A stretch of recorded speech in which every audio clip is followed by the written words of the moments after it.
नमस्कार, जय हिंद दोस्तों। स्वागत है आपका अपने YouTube चैनल सारांश कंपटीशन क्लासेस की एकेडमी में कि हौसलों के तर्कस में कोशिश का वो तीर जिंदा रखो। हार जाओ चाहे जिंदगी में सब कुछ, लेकिन फिर से जीतने की उम्मीद जिंदा रखो। तो प्यारे मित्रों, आज की इस क्लास के अंदर अपन बातचीत करने वाले हैं कि अपनी जो रीट भर्ती परीक्षा, जो पात्रता परीक्षा 2025 होनी है, रीट पात्रता परीक्षा 2025 होनी है, इसके अंदर जो न्यू प्रेशर बीएसटीसी वाले बच्चे हैं, कौन से, जो विद्यार्थी आपके बीएसटीसी वाले लेवल फर्स्ट वाले विद्यार्थी है, उनकी इन लिमिटेड समय के अंदर प्यारे मित्रों आपकी क्या बेस्ट रणनीति हो सकती है। तो इन सभी मुद्दों को लेके और कंप्लीट अपने सिलेबस को लेके और कौन कौन से सिलेबस के टॉपिक्स को अच्छे से करने हैं और किस किस को कम पढ़े तो भी मामला बैठ सकता है, तो बिल्कुल सारी इन सभी बातों पर चर्चा करेंगे दोस्तों अपन इस क्लास के अंदर। तो इसके अंदर दोस्तों अपन देखने वाले हैं कि रीट भर्ती 2025 और 27 फरवरी 2025 को आपका रीट पात्रता का एग्जाम है और इसमें अपन देखेंगे लेवल फर्स्ट बेस्ट प्लानिंग आपके लिए क्या हो सकती है और किस प्रकार से आप बिल्कुल एक नॉर्मल सी तैयारी के अंदर इस पात्रता परीक्षा को पास कर सकते हो। तो प्यारे मित्रों, बिल्कुल इसी मुद्दे को लेकर अपन कंप्लीट इस क्लास के अंदर चर्चा करने वाले हैं और ऐसी ही एक और क्लास लाएंगे दोस्तों, जिसमें अपन लेवल सेकंड के बारे में, रीट पात्रता परीक्षा लेवल सेकंड के बारे में बातचीत करेंगे। तो चलिए मित्रों, बात करते हैं कि अपने क्या इसकी मेन रणनीति रहने वाली है। तो चलिए दोस्तों, आ जाइए। तो मेरे दोस्तों, अपने आपके जनवरी चल चुका है और फरवरी में आपका एग्जाम है। तो देखिए इधर जनवरी प्यारे मित्रों आपके, और जनवरी के बाद में आपके फरवरी में एग्जाम होना है और लगभग आपकी तारीख है कितनी, 27 फरवरी। कितनी, 27 फरवरी। तो प्यारे मित्रों, लगभग नॉर्मल तरीके से 20 और इसमें से आपके 27 डेज, तो 7 और 5, लगभग इनमें से 7 दिन और काट दो तो आपके पास लगभग प्यारे मित्रों 50 दिन बचे हैं। कितने, यानी तैयारी करने के आपके पास 50 दिन है, यानी 2 महीने भी पूरे नहीं है। इस लिमिटेड समय के अंदर अपन किस प्रकार से चीजों को अच्छे से तैयार करके प्यारे मित्रों और इनकी अच्छे से तैयारी कर सकते हैं। तो सबसे पहले प्यारे मित्रों इधर ध्यान दो आप, बात कौन सी है कि लेवल फर्स्ट के अंदर जो अपनी पात्रता परीक्षा होगी, इसके अंदर अपने पास कुल क्वेश्चन आएंगे 150 प्रश्न। कितने, 150 प्रश्न आएंगे। इन 150 प्रश्न के अंदर से प्यारे मित्रों आपके मनोविज्ञान के आएंगे कितने प्रश्न, 30 प्रश्न। कितने, 30 प्रश्न आपके मनोविज्ञान के आएंगे। कंप्लीट मनोविज्ञान है और मनोविज्ञान के अंदर आपके कुछ नए टॉपिक्स और जोड़ दिए गए। अगली विशेष बात करें तो भाषा फर्स्ट, आप कोई सी भी लो, हिंदी इंग्लिश जो भी, इसके आएंगे आपके 30 क्वेश्चंस। और फिर आपके भाषा सेकंड, इसके आएंगे आपके 30 क्वेश्चंस।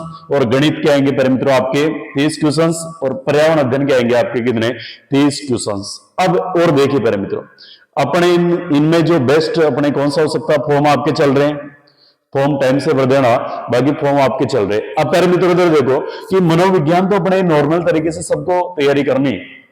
मनोविज्ञान के 30 क्वेश्चंस आने हैं, तो मनोविज्ञान को प्री के अंदर इस तरीके से पढ़ना है कि मेंस के अंदर आपको वापस से मनोविज्ञान के लिए मेहनत नहीं करनी पड़े।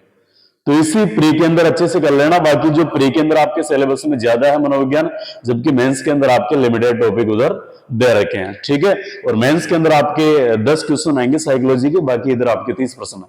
पहले मित्रों, अब लैंग्वेज फर्स्ट के अंदर जो फॉर्म चल भी रहे आपके, तो कौन सी लेनी है, लैंग्वेज फर्स्ट। लैंग्वेज फर्स्ट के अंदर जो बीएसटीसी वाले विद्यार्थी है, इनको अपने लेनी है कौन सी भाई, लैंग्वेज फर्स्ट में लेनी है अपन को हिंदी। कौन सी लेनी है, हिंदी लेनी है, ताकि अपन आसानी से इसको कर पाए। हिंदी व्याकरण पोर्शन आएगा आपके, जो आसानी से आप पढ़ने के बाद में कर लोगे। लैंग्वेज सेकंड का आपको लेना है जो लेवल फर्स्ट के विद्यार्थी है। लेवल फर्स्ट के जो विद्यार्थी, इनके लिए बेस्ट लैंग्वेज सेकंड रह सकती है आपके इंग्लिश। कौन सी रह सकती है, इंग्लिश। अब ये इंग्लिश आपके इसलिए रह सकती है मेरे मित्रों, क्योंकि अपन अगर यहाँ पे पात्रता के अंदर इंग्लिश ले लेते हैं, तो अपने जो फिर मेंस का एग्जाम है, कौन सा, मेंस का एग्जाम है, तो मेंस के अंदर भी दोस्तों अपने इंग्लिश लगेगी। क्या लगेगी, इंग्लिश लगेगी।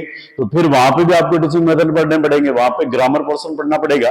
तो बेस्ट रहेगा कि प्री के अंदर ही आप एक बार इंग्लिश को ऊपर से मोटे मोटे तौर से देख लो, ताकि पात्रता तो आपकी वैसे क्लियर हो जाएगी। बाकी लैंग्वेज 2 में अपने जो विद्यार्थी है वो संस्कृत भी ले सकते हैं भाई। क्या ले सकते हैं, संस्कृत विषय भी आपका ले सकते हैं। बाकी ज्यादा बेस्ट रहेगा कि लैंग्वेज सेकंड के अंदर आप कौन सा लो, इंग्लिश लो। अगली विशेष बात आती है गणित। तो गणित के आएंगे अपने कितने, यानी 30 क्वेश्चन। कितने, 30 क्वेश्चन। और फिर आपके पर्यावरण अध्ययन, इसके भी 30 क्वेश्चन। पहले मित्रों बात करें कि पर्यावरण अध्ययन के अंदर आपके 59 टॉपिक है और इन टॉपिकों में से लगभग केवल आपके कितने प्रश्न पूछे जाएंगे? 30।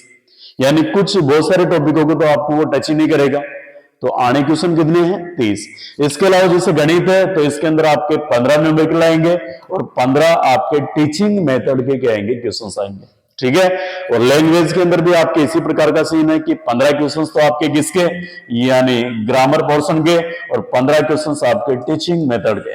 अगली विशेष बात आपके कि ये जो भाषा प्रश्न रहेगी इसमें भी आपके 15 क्वेश्चंस किसके, यानी ग्रामर आपके व्याकरण के, और 15 प्रश्न आपके यानी शिक्षण विधियों के। तो पहले मित्रों इस प्रकार का मेन पैटर्न रहने वाला है।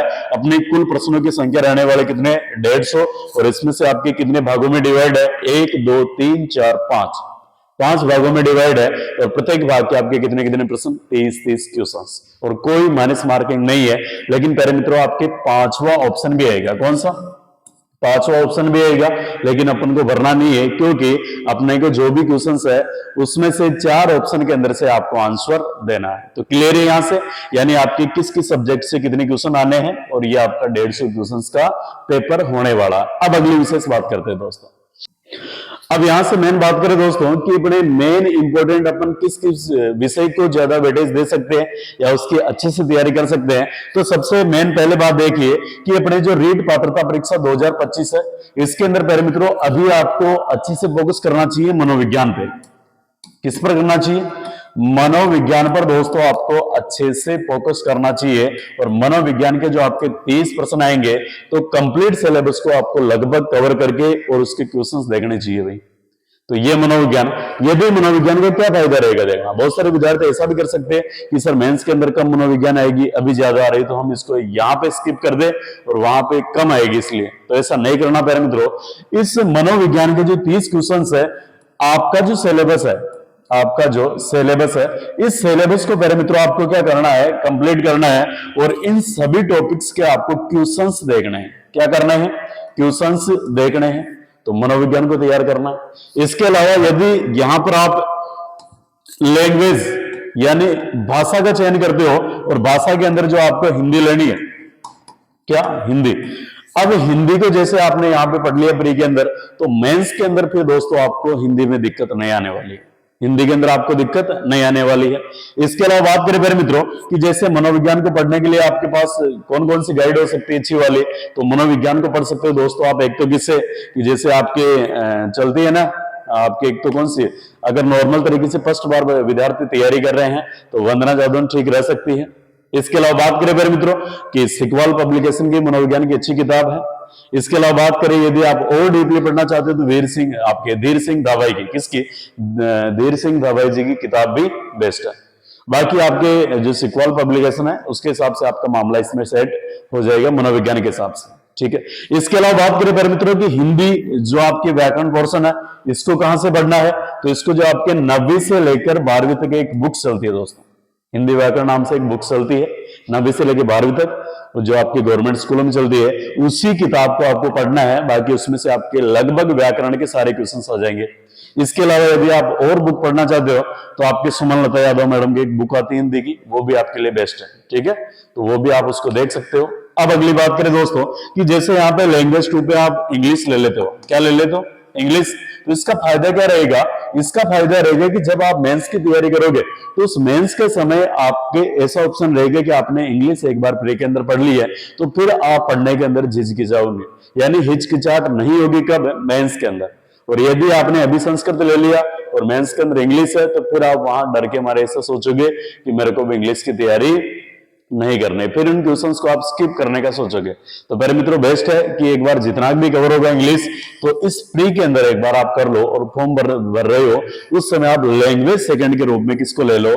इंग्लिश को ले लो। ठीक है, तो ये आपकी इंग्लिश हो गई। इसके अलावा बात करें मेरे मित्रों, फिर आएगा आपके गणित। कौन सा?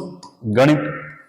गणित के तो आप जो बुक्स वगैरह कोई सी भी लोगे उसके अंदर आपके सारे टॉपिक मिल जाएंगे। तो गणित के अपने जो 30 क्वेश्चंस आएंगे, इस 30 क्वेश्चंस के अंदर जितना भी आपको सिलेबस दे रखा है प्री के अंदर, उसको अपन जैसे ही कवर करेंगे तो मेंस के अंदर पहले मित्रों अपने सारी चीजें कवर हो रही है। जो मेंस का आपके गणित आएगा उस गणित का आपके लगभग सारा पोर्शन कवर हो रहा है। कुछ आपके एक दो एक्स्ट्रा टॉपिक आएंगे जो बाकी दिक्कत बाद में नहीं आएगी। और मेन यदि आप प्री के अंदर पूरा गणित कर लेते हो तो फिर मेंस के अंदर आपको कोई दिक्कत वाली बात नहीं है। अगली बात करें प्यारे मित्रों, गणित हो गई, इसके अलावा इंग्लिश हो गई, हिंदी हो गई और इसके अलावा पर्यावरण में कौन सा पर्यावरण। तो प्यारे दोस्तों पर्यावरण सबसे ज्यादा वेटेज रखेगा, आपके 30 क्वेश्चन आने किसके पर्यावरण के, लेकिन इसके अंदर दोस्तों आपके टॉपिक ज्यादा है, सिलेबस के अंदर टॉपिक क्या है ज्यादा है। अब इनको आपको क्या करना है, बेसिक से एक बार क्लियर करना है और नॉर्मल तरीके से जो पुराने क्वेश्चन आ रखे हैं उनको देखना है, बाकी आपको पर्यावरण के अंदर दिक्कत नहीं आएगी। और पर्यावरण के अंदर एक पोर्शन लगा रखा है कला संस्कृति वाला, कौन सा कला संस्कृति वाला दोस्तों आपकी क्या लगा रखा पोर्शन लगा रखा है और इसमें लगभग आपके कला संस्कृति के सारे टॉपिक दे रखे। इन क्लास संस्कृति के जो लगभग आपके टॉपिक दे रखे हैं, इन टॉपिक्स को अच्छे से तैयार करना है। यही टॉपिक आपके क्लास संस्कृति के रीट मेंस के अंदर भी दोस्तों आपके काम में आएंगे। किसमें, रीट मेंस के अंदर भी आपके काम में आएंगे। ओके, तो ये आपकी बात हो गई किसकी, यानी मनोविज्ञान, इसके अलावा हिंदी, इंग्लिश और गणित और आपकी पर्यावरण, यानी प्यारे मित्रों ये आपके 150 क्वेश्चन। अब अगर आप चाहो कि सर हम तो अलग अलग किताब नहीं पढ़ना चाहते, एक ही किताब बता दो इनकी, तो प्यारे मित्रों इस एक ही किताब का यदि आप अध्ययन करना चाहते हो तो बिल्कुल प्यारे मित्रों आपके लिए बेस्ट किताब रहने वाली है। वो कौन सी किताब रहने वाली है, वो आपके लिए है लक्ष्य वाली गाइड। कौन सी दोस्तों, लक्ष्य वाली जो गाइड है, ये एक ही गाइड आपके लिए क्या है, यानी कंप्लीट मामला बिठा देगी किसका, यानी प्री आपके एग्जाम का। और इस एक ही किताब के माध्यम से आप क्या कर सकते हो, मामला क्लियर कर सकते हो। अब इसमें भी ऐसा है कि जैसे आप लैंग्वेज लेना चाहो तो लैंग्वेज के लिए अलग बुक आ जाएगी और बाकी जो आपकी चीजें बची है यानी मैथ पर्यावरण इनके लिए आपकी अलग बुक आ जाएगी। तो अगर आप एक बुक सजेशन करें तो आपके लिए लक्ष्य बेस्ट है, बाकी आपके जो पॉपुलर मार्केट में आपके जो भी आपके पब्लिकेशन चल रहे हैं उनकी किताब आप देख सकते हो। पहले मित्रों अगली विशेष बात करें कि लेवल फर्स्ट का सर अपने जो सिलेबस के बारे में एक बार डिस्कस कर लो कि कौन कौन से अपने टॉपिक्स पे ज्यादा अपने को फोकस करना है। तो चलिए मित्रों बात करते हैं रीट लेवल फर्स्ट के सिलेबस के बारे में।